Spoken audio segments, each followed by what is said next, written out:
तरीके से इज़हार यकजहती का इज़हार भी मैंने किया जो मैं कर सकता था। तो उस हवाले से मुझे जॉब से भी याद होना पड़ा। कैपिटल ने मुझे जॉब से फायर कर दिया जेएलपी की कुछ पोस्टों की वजह से। जो देखें, आज इमरान खान साहब का नाम भी आप टीवी शोज़ में नहीं ले सकते। आज आप इमरान खान के जो डिबेट्स हैं वो ऑनर नहीं कर सकते। Total main stream media blackout है। और अब इमरान खान साहब उनको चाहिए, मैं समझता हूँ कि सबसे पहले हाफ़िज़ साद हुसैन रिज़वी से मिलें। जो उन्होंने ज़्यादतियाँ ज़ुल्म किए हैं उस पर माफ़ी मांगे। हो सकता है कि अल्लाह पाक उन्हें माफ़ कर दे। अगर बंदे माफ़ कर दें तो खुदा पाक भी माफ़ कर देता होता है। बिस्मिल्लाहिर्रहमानिर्रहीम। अस्सलाम वालेकुम नाज़रीन, रुख पाकिस्तान के साथ मैं हूं आपका मेज़बान मुबारक अली। नाज़रीन, एक तरफ पीटीआई है और एक तरफ टीएलपी है। जो पीटीआई है वो दिन ब दिन गिरती जा रही है। कुछ जो मिनिस्टर्स हैं, मैनेज हैं, एमपीएस हैं, वो कैच आउट हो रहे हैं, कुछ रन आउट हो रहे हैं और बहुत से जो अहम रहनुमा हैं वो बोल्ड हो चुके हैं। उन पे उम्मीद भी नहीं थी। अली ज़ैदी हैं, वो कहते थे कि मुझे यहाँ गोली मार दी जाए लेकिन मैं पीटीआई को नहीं छोड़ूंगा, लेकिन वो भी पीटीआई को छोड़ गया। फवाद चौधरी है, दीगर हैं। और एक तरफ टीएलपी है, वो भी सियासत में काफ़ी गर्म है। अपना उन्होंने पाकिस्तान बचाओ मार्च जो है वो शुरू किया हुआ है और उनको काफ़ी पजीराई मिल रही है।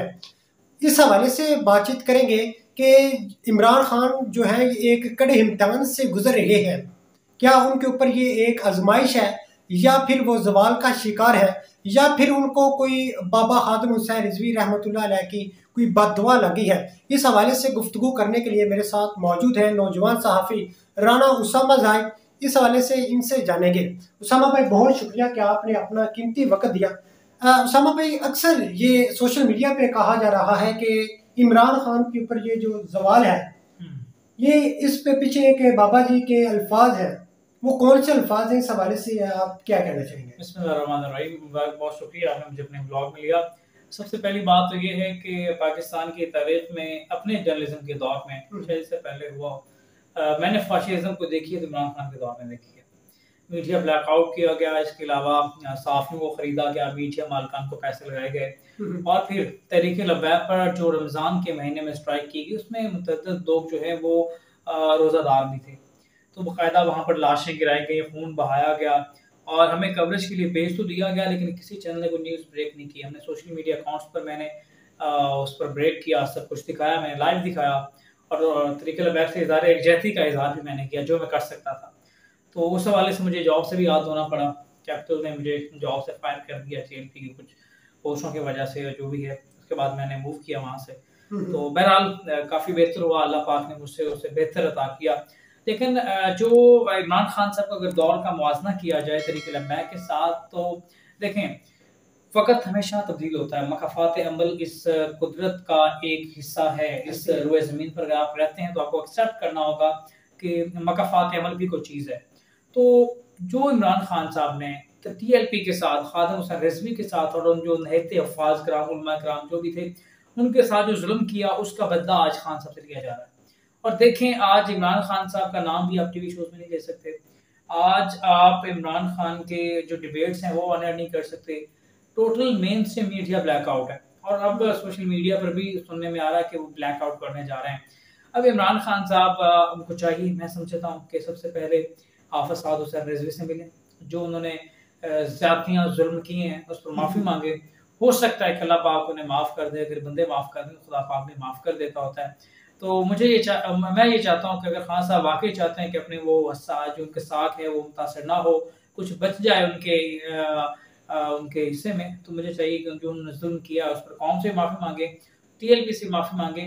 और अब टीएलपी की बात पे आ जाएंगे। साद हुसैन रिज़वी पर काफ़ी खदशात का इज़हार किया गया। मैंने भी इख्तिलाफ़ किया कि उनसे बेहतर उलमा इकराम टीएलपी में मौजूद थे, उनको भी बनाया जा सकता था अमीर, तो साद हुसैन रिज़वी को क्यों बनाया गया? क्योंकि मौरूसी जमात ये भी हो सकती है। लेकिन इन सब खदशात को उन्होंने उस वक़्त दूर किया जब उन्होंने अवामी सतह पर अपने आप को मनवाया। नौजवान थे, जज़्बाती भी हैं, उनकी सब चीज़ें हो सकती हैं, लेकिन इसके बावजूद उन्होंने पार्टी को बाँधा। अब पार्टी इतनी आसान चलानी नहीं है। आप कह तो देते हैं पॉलिटिकल पार्टी, फलानी पार्टी, पार्टी को जोड़ना, उसमें कुछ लोगों को खदशात होते हैं, आपस में क्लैशेस बढ़ जाते हैं, इख्तिलाफ़ात मुखालफत में तब्दील हो जाते हैं। उन सब चीज़ों को मैनेज करना, उनको लेकर चलना, सब चीज़ें ऑफ द ग्राउंड और ऑन द ग्राउंड खेलना, इसके अलावा हर चीज़ को मुख्तलिफ ज़ावियों से उसको देखते हुए उसका असर निकालना, ये सब चीजें मैनेज रखती हैं। लेकिन राणा साहब एक सवाल है कि इतनी उम्मीद नहीं थी कि साद हुसैन रिजवी जो है वो इस तरीके से पार्टी को लेकर चल सकते, लेकिन वो बहुत अच्छे तरीके से गाइड कर रहे हैं, बहुत अच्छे तरीके से, जिस तरह ये धरना दे रहे हैं, लॉन्ग मार्च शुरू किया हुआ है, इसके भी बहुत कुछ जो अच्छे नतीजे हैं वो देखने को मिल रहे हैं। बिल्कुल, लॉन्ग मार्च की वजह से पेट्रोल काफी कंसेशन हुई, आपको मानना पड़ेगा। उन्होंने पेट्रोल पर बात की, पेट्रोल कम हुआ।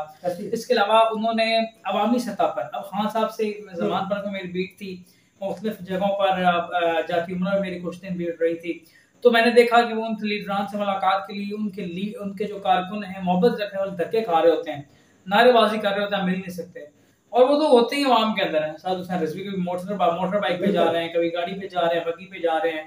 और मैंने पाकिस्तान की इस सियासत में 2 ऐसे लीडरान को देखा है जिनसे मिलना मुश्किल नहीं है, एक साद हुसैन रिजवी और दूसरे सराजुल हक साहब।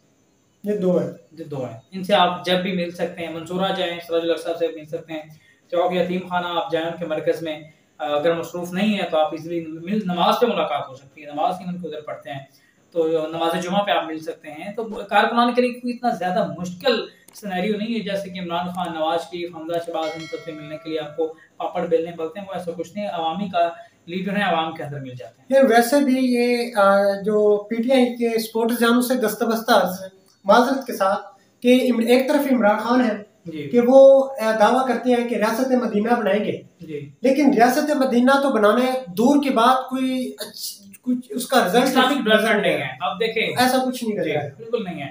अब पीडीएम के मौलाना फजल रहमान साहब देख लें, उलमा कराम के ठेकेदार बन जाते हैं। बिल्कुल, अब पीडीएम की हुकूमत थी, वो पीडीएम के सरबराह हैं, तो वो चाहते तो कुछ भी कर सकते थे, इस्लामी कवानीन पास कर सकते थे, इस्लामी जो है कुछ मजमून है वो निसाब में शामिल कर सकते थे, कुछ भी कर सकते थे, लेकिन इंटरेस्ट नहीं। मेन चीज ये है। लेकिन साद हुसैन रिजवी हैं, वो उन्होंने उनके बाबा जी तो देखेंगे ना, जो भी असल चीज है कि साद हुसैन रिजवी से अभी तक तो जो एक्सेप्ट कर रहे थे उन्होंने हमें जो है गलत साबित किया, काफी चीजें अच्छी की, लेकिन असल हमें 80% हमें इन पर एतमाद हो चुका है कि इस्लामी नजरियात पर ये कुछ कॉम्प्रोमाइज नहीं करेंगे, लेकिन अगले 20% का पता चलेगा जब दौरे हुकूमत के बाद ये दौरे हुकूमत में आएंगे, सीटें मिलेंगी, फिर पता होगा कि ये क्या अपने तालबात हैं, अपनी तजावीज़ हैं, असेंबली में लेकर जाते हैं, फिर हम कह सकते हैं कुछ इनके अलावा कोई हतमी बयान जो है। अच्छा राणा साहब, आखिरी सवाल है, वीडियो भी काफी लेंथी हो रही है, आप क्या समझे कि इलेक्शन जो है वो तो अब 2023 में होंगे, आप क्या समझे कि टीएलपी को कुछ नशिस्तें मिलेंगी? बिल्कुल, स्ट्रीट पावर बहुत ज्यादा है, बल्कि मैं तो कहता हूँ कि इलेक्शन जितनी जल्दी हो जाए ये चीजें कम हो, देखने पसीने से बुरा हाल है, ये लोड शेडिंग की वजह से है, तो ये चीज़ें हमें इन सब से फेस करना पड़ रहा है, ये सारी चीज़ें साथ साथ चलें। बाकी अगर बात करते हैं आप टीएलपी की पाकिस्तान में सबसे ज़्यादा स्ट्रीट पावर है, और जमात इस्लामी की इस तरह से जो भी इस्लामी जमात स्ट्रीट पावर में अपना मिसाल आप हैं, तो वोट बैंक बहुत ज़्यादा, अगर शफाफ इंतखाबात होते हैं तो टीएलपी कोई भी बड़ा सरप्राइज दे सकती है। जैसे कि बहुत शुक्रिया आपका कि आपने अपना कीमती वक्त दिया। जी नाज़रीन, आपने राणा उसामा जाहिद की गुफ्तगू सुनी, और नाज़रीन बेहद अफसोस है कि मैंने कल एक व्लॉग बनाया था टीएलपी पे, तो इससे पहले भी एक व्लॉग बनाया था, तो उस पर मुझे कुछ हेटफुल स्पीच के हवाले से एक ईमेल आया कि जी आपने हमारी जो कम्युनिटी गाइडलाइन है उसको टच किया है, तो उस मेरी वीडियो को डिलीट कर दिया गया। ये मुझे समझ नहीं थी कि नून लीग है या पीटीआई है, दीगर सियासी जमातों पर अगर आप कोई वीडियो बनाते हैं डिलीट नहीं की जाती, टीएलपी पे अगर बनाते क्यों डिलीट की जाती है, इसकी मुझे समझ नहीं आती। इस हवाले से मैं अपनी कीमती राय से कमेंट बॉक्स में जरूर आगाह कीजिएगा। इसके साथ दीजिए इजाजत, मिलती है अगले नए व्लॉग में, तब तक अपने और अपने साथ जुड़े प्यारों का ख्याल रखिएगा। अल्लाह हाफिज़।